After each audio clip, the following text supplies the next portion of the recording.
नमस्कार, कहानी बैरल में आपका स्वागत है। लीजिए पेश है विश्वंभरनाथ शर्मा कौशिक द्वारा लिखित कहानी चलते फिरते। रेजेव की जर्मन फौज का कमांडर अपने सामने एक नक्शा फैलाए बैठा है। दो अन्य अफसर चिंतित मुद्रा में सामने उपस्थित हैं। कमांडर सिर उठाकर, हमको रेजेव नगर खाली करना ही पड़ेगा। एक अफसर, अगर न खाली किया जाए तो कमांडर क्यों न खाली किया जाए। हम रेजेव को दूसरा स्टालिनग्राड नहीं बनाना चाहते। अगर हम घिर गए तो हमारी भी वही दशा होगी जो स्टालिनग्राड में घिरी हुई सेना की हुई। दूसरा अफसर, आप ठीक कहते हैं श्रीमान, हमको यहाँ से हटने के लिए तैयार हो जाना चाहिए। कमांडर, तुम लोग जाकर सेना को यहाँ से कूच करने के लिए तैयार करो। दोनों अफसर, बहुत अच्छा। हाइल हिटलर। कमांडर, हाइल हिटलर। सैनिकों का कैंप। सैनिक, सुना है यहाँ से पीछे हटने का हुक्म होने वाला है। दूसरा सैनिक, हाँ मैंने भी सुना है, परंतु ऐसा क्यों किया जा रहा है? क्या रूसी सेना जो इधर आ रही है इतनी ताकतवर है कि हम उसका मुकाबला नहीं कर सकते? तीसरा सैनिक, नहीं, यह बात नहीं है। अब हमारे लिए यहाँ का मौसम ठीक नहीं रहा। दूसरा सैनिक, मौसम ठीक कैसे नहीं रहा? तीसरा सैनिक, अभी तक सर्दी का मौसम था, अब बसंत आ रहा है। पहला सैनिक, परंतु बसंत तो हमारे अनुकूल होना चाहिए। तीसरा सैनिक, पहले रहता था अब नहीं रहा। दूसरा सैनिक, यह क्यों? तीसरा सैनिक धीरे स्वर में, सुना है कि अब फौज की कमांड हिटलर के हाथ में नहीं रही। पहला सैनिक, तो इससे क्या हुआ? तीसरा सैनिक, इससे यह हुआ कि अब सब मामला उल्टा हो गया है। दोनों सैनिक हंसते हुए, बड़े मस्खरे हो। तीसरा सैनिक, ऐसा मत कहना, सबसे बड़ा तो कमांडर है। स्थान रूस में हिटलर का हेडक्वार्टर। हिटलर गोरिंग तथा डीगा गोबेल्स से वार्तालाप कर रहा है। हिटलर, इस बार मैं नात्सी वर्षगांठ पर बलिन पाकर अपना भाषण न कर सकूंगा। गोरिंग, मेरी ओर से तुम भाषण कर देना और गोबेल्स तुम भी कुछ कह देना। गोरिंग, आपके न जाने से जर्मन जनता को संदेह तथा निराशा होगी। हिटलर, ओह, अगर इतना भी नहीं कर सकते कि अपनी वक्तृता से उस संदेह तथा निराशा को उत्पन्न होने का अवसर न दो, तो फिर तुम लोग किस मर्ज की दवा हो? गोरिंग, लेकिन फ्यूहरर, जो मर्ज पैदा करता है वही उसे दूर करना भी जानता है। हिटलर, इसका क्या मतलब? गोरिंग, धृष्टता को क्षमा कीजिएगा, आपने ही जर्मन जनता को बड़ी लंबी लंबी आशाएं दिला रखी हैं, उनसे लंबे चौड़े वादे कर रखे हैं। हिटलर, ओह, क्या बात करते हो, जनता बेवकूफ होती है, एक होशियार आदमी उसे जिस समय जिधर चाहे घुमा सकता है। गोबेल्स, इस घुमाने फिराने के काम में हमारी अपेक्षा फ्यूहरर अधिक पटु हैं। हिटलर, तुम लोगों को भी होना चाहिए। गोरिंग, चाहेगा प्रश्न ही तो बड़ा कठिन है। जो होना चाहिए बहुधा वह नहीं होता। यदि होता तो अब तक रूस कभी का फतह हो गया होता। हिटलर, गोरिंग, मैं तुम्हारे व्यंग को भली भांति समझता हूँ, लेकिन तुम्हें याद रखना चाहिए कि हम मनुष्यों पर विजय प्राप्त कर सकते हैं, प्रकृति पर नहीं। गोरिंग, हाँ यह ठीक है, और साथ ही यह भी ठीक है कि हम कुछ आदमियों को कुछ समय के लिए बेवकूफ बनाए रख सकते हैं, परंतु सब आदमियों को सदैव बेवकूफ नहीं बनाए रख सकते। हिटलर, यदि हम बेवकूफ बनाने के तरीकों को बदलते रहें तो बहुत दिनों तक बेवकूफ बनाए रख सकते हैं। गोरिंग, वह कैसे? हिटलर, जैसे इस समय जनता से यदि कहा जाए कि जर्मनी की हार जर्मन जनता का सर्वनाश कर देगी, उनका अस्तित्व मिटा देगी, अतः हमें अपने सर्वस्व की बाजी लगाकर इस युद्ध को जीतने का प्रयत्न करना चाहिए। तो मेरा ख्याल है इसका प्रभाव जर्मन जनता का उत्साह बढ़ाने में विजयों के संवाद से भी अधिक अच्छा पड़ेगा। गोबेल्स, यह बिल्कुल ठीक है, सर्वसाधारण को बेवकूफ बनाने की कला खूब जानते हैं।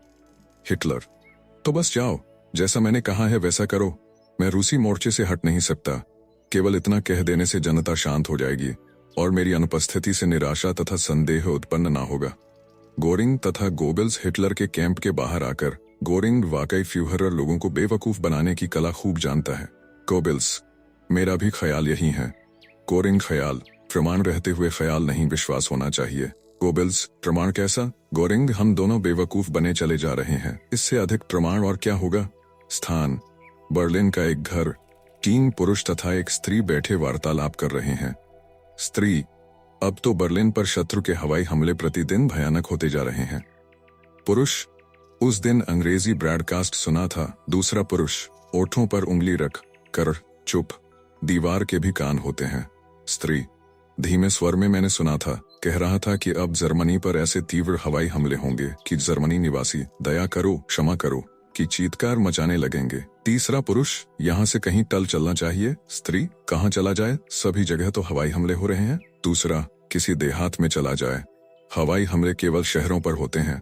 स्त्री मेरी समझ में नहीं आता कि संधि क्यों नहीं कर ली जाती। पहला, संधि को नाम न लेना। हमारा फ्यूहरर विजय के लिए लड़ रहा है। स्त्री विजय के तो कोई लक्षण दिखाई नहीं पड़ते। पहला, दिखाई कैसे नहीं पड़ते? शत्रुओं की विजय के लक्षण तो दिखाई पड़ने लगे हैं। स्त्री, तो उससे हमें क्या सरोकार? हमें तो अपनी विजय से सरोकार है। पहला, वह सरोकार क्यों नहीं? पहले हम अपनी विजय के लिए लड़ रहे थे, अब शत्रुओं की विजय के लिए लड़ रहे हैं। स्त्री, शत्रुओं की विजय कैसी? तुम न जाने क्या कह रहे हो। पहला, अब हम इसलिए लड़ रहे हैं कि शत्रुओं की विजय न होने पावे। अब समझिए। हाँ हाँ हाँ हाँ। स्थान, एक जर्मन अस्पताल। एक जख्मी जर्मन सैनिक सन्निपात में बक रहा है। एक डॉक्टर तथा 2 नर्स खड़ी हैं। जख्मी सैनिक, ऑफ, कितनी सर्दी, मैं गला जा रहा हूँ। वह देखो, मेरी उंगलियां गलकर गिर गई। मैं बंदूक कैसे चलाऊंगा? मुझे बचाओ, इस सर्दी से बचाओ। कुछ क्षण चुप रहकर, हिटलर कहाँ है? उसे पकड़कर मेरे सामने लाओ। उसी पिशाच ने हमें इस मुसीबत में डाला है। हिटलर को पकड़ लाओ, अभी लाओ। डॉक्टर, बड़ी बुरी बात है। एक नर्स इसी तरह बकता है। डॉक्टर, अगर यह हिटलर की जगह स्टालिन का नाम लेने लगे तो फिर कोई हर्ज नहीं। दूसरी नर्स, परंतु यह अपने होश में थोड़ा है। डॉक्टर, होश में हो या ना हो, फ्यूहरर का नाम लेने का ऐसे कोई हक नहीं, यह तो बगावत है।